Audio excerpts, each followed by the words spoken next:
Chairman joint chief of staff committee general Sahir Shamshad Mirza Brunei Darussalam کے سرکاری دورے پر ہیں، جہاں انہوں نے sultan of Brunei majesty sultan Haji Hassanal البلقیہ سے ملاقات کی۔ دورے کے دوران جنرل ساحر شمشاد مرزا نے وزیر اعظم کے دفتر اور وزیر دفاع اور commander Royal Brunei arm forces سے بھی علیحدہ ملاقاتیں کی۔ جنرل ساحر شمشاد مرزا نے نیول بیس پر واقع کے ڈی بی دارالامان اور defence academy Royal Brunei arm forces کا بھی دورہ کیا، جہاں انہوں نے علاقائی امن و استحکام میں پاکستان کے کردار کے موضوع پر لیکچر دیا اور کمانڈ اینڈ اسٹاف کورس کے مقامی اور غیر ملکی افسران سے تبادلہ خیال کیا۔ ملاقاتوں میں دونوں ممالک کے مابین علاقائی اور عالمی سلامتی کے امور پر تبادلہ خیال کیا گیا۔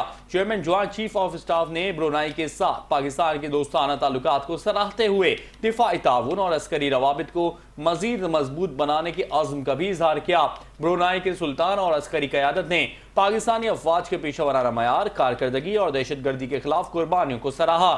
دورے کے دوران head quarter Royal Brunei arm forces پہنچنے پر جنرل ساحر شمشاد مرزا کو ایک گارڈ آف آنر بھی پیش کیا گیا۔